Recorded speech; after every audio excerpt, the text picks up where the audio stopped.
ओम नमस्ते प्रणाम सभी दोस्तों को। और आज जैसे विवाह का घर है तो यहाँ पे वैवाहिक कार्यक्रम चल रहे हैं। तो आज जो सार्थक है उसका जन्म दिवस भी है। तो सुबह सुबह यज्ञ होता है, पंडित जी यज्ञ करते हैं। तो यज्ञ हो रहा है सार्थक के जन्म दिवस का। और यह फूल जो जन्म दिवस के आशीर्वाद के रूप में सार्थक को दिया जाएगा, आशीर्वाद के रूप में पुष्पों को दिया जाएगा। और ये कार्यक्रम चलता हुआ, इनमें पूरा परिवार है, 2 बच्चे जो गुरुकुल में रहते हैं वो भी घर पे हैं। और इधर चलता है आज पहला तेल, हमारे यहाँ जिसे बड़ा तेल बोलते हैं।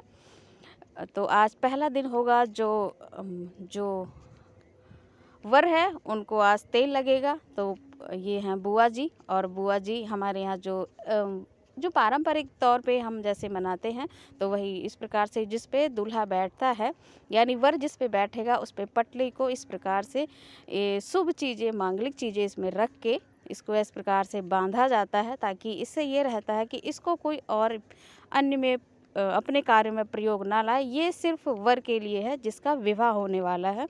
तो इस प्रकार से इसको ऐसे कलावा की सहायता से एक पोटली में, जो लगभग ज़्यादातर लाल रंग के कपड़े में, हल्दी है, दूब है, और हल्दी, दूब और सरसों, इनको इस प्रकार से रख के इसमें बांध दिया जाता है। और जो लोटा रहता है, जिसे अगर आप देसी भाषा में कहें तो इसे गड़ुआ बोलते हैं, इसमें भी इसको बांध दिया जाता है। और हाथ में फिर जो वर है उसको कलावा बांधा जाता है, मौली बांधी जाती है, जिसमें कौड़ी बंदी होती है। छोटा सा चाकू कहते हैं कि रखना चाहिए, तो उसमें लोहे का एक छोटा सा चाकू भी रहता है, हल्दी रहती है।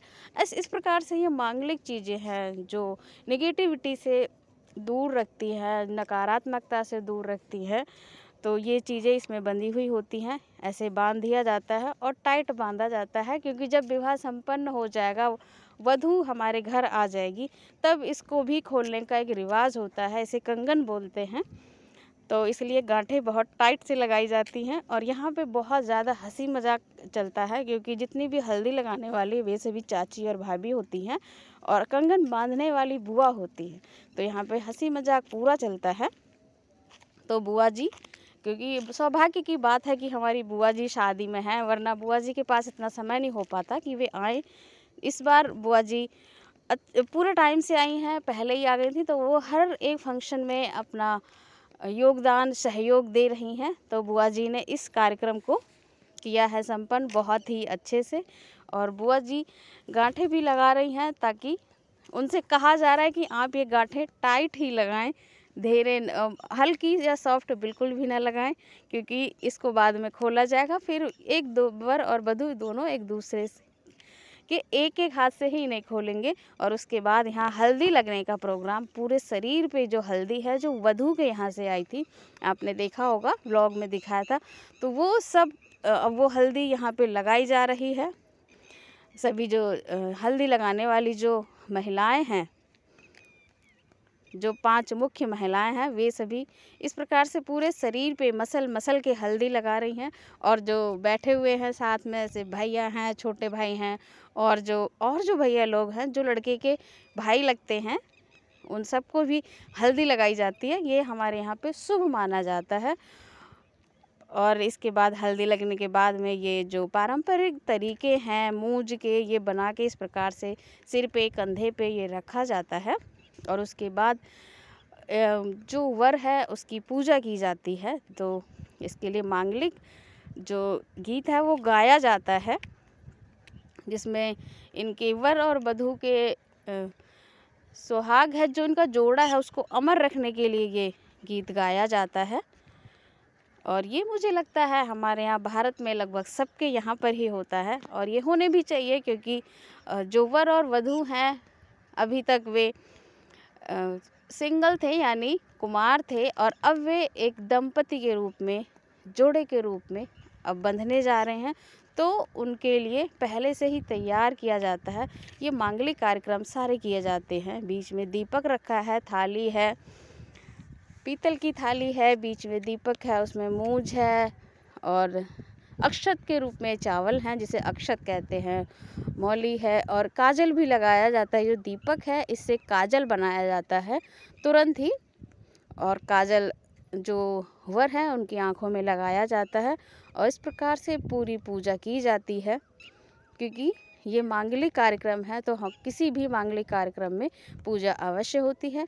और पूजा होने के बाद में पूड़ी और लपसी जिसे बोलते हैं, और पहले तो लपसी बनाते थे लेकिन आजकल थोड़ा सा परिवर्तन हुआ है तो आटे का हलवा भी, सूजी का हलवा भी बना देते हैं, तो वो बांटा जाता है।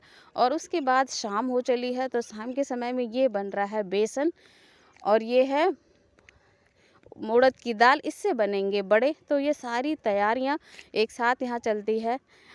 दाल को हाथ से, सिलबट्टे से और मिक्सी से, दोनों से पीसा गया है, और ये है बेसन जो बनके तैयार हो गया है। और इस प्रकार से इसको एक विधि होती है इसको काटने की, ये काटा जाता है। ये हमारे यहाँ मांगलिक माना जाता है, शुभ कार्य में इसे बनाया जाता है और विवाह में खासकर इन्हें बनाया जाता है। और इसमें कढ़ी में इसका प्रयोग किया जाता है। जैसे कढ़ी में पकौड़े डालते हैं तो हमारे यहाँ कढ़ी में कतरे डालते हैं, इन्हें कतरा बोलते हैं क्योंकि ये कतरा कतरा करके काटे जाते हैं और इसकी एक विशेष विधि होती है। तो यहाँ पर अब ये भून लिए गए हैं और ये भून के बिल्कुल तैयार हैं। जब ये ठंडे हो जाएंगे फिर अगले दिन कढ़ी बनेगी तो इन्हें कढ़ी में डाला जाएगा। और अंधेरा हो चुका है, लगभग रात ही हो चुकी है। तो जो बुआ हैं, क्योंकि बुआ मान्य है हमारे यहाँ की, बुआ बड़ी होती हैं और मान्य भी होती हैं, तो उनसे जो रस्म कराई जाती है तो पहले आवश्यक था कि कोई भी हवा इत्यादि ना आए तो ये पूजा की जाती थी और मंडप गाड़ा जाता था, जिसे हल को उल्टा करके गाड़ा जाता था। लेकिन आजकल तो ऐसा है ही नहीं, क्योंकि ट्रैक्टर हैं, ये सारी चीज़ें हैं, तो हल बैल का अब समय ही नहीं बचा है, चीज़ें बची ही नहीं है। तो उसके अनुसार पारंपरिक तौर पे इन चीज़ों को फिर भी आंशिक रूप में किया ही जाता है, क्योंकि हम भारत के लोग हैं और हम धरती माता को, सूर्य को, इन सभी चीज़ों को, जिन 5 तत्वों से हमारा प्राण बना है, हम उस हर एक चीज़ को पूजते हैं।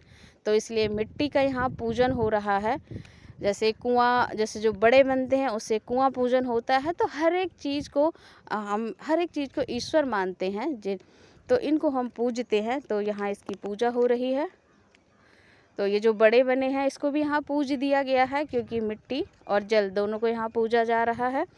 और ये सारे जो मांगलिक कार्यक्रम हैं ये बुआ ही करती हैं, और थाली, उस थाली का ही प्रयोग किया जाता है जिससे वर को हल्दी लगती है। क्योंकि ये जो थाली और लोटा है, हमारे ऐसे लोटा बोलते हैं, कहीं कहीं से गड़ुआ भी बोलते हैं, तो इसका प्रयोग ही वहाँ किया जाता है।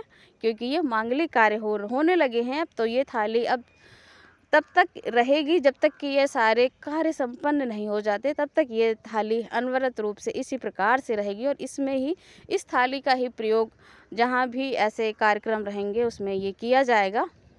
और उसके बाद में जो जैसे हमारे पुराने लोग हैं, पैतृक हैं जो हमारे, और वे दिवंगत हो चुके हैं, तो उनका भी आवाहन किया जाता है, उनको भी निमंत्रित किया जाता है कि आप लोग आए और हमारा जो भावी जो दंपति हैं उनको आशीर्वाद दें।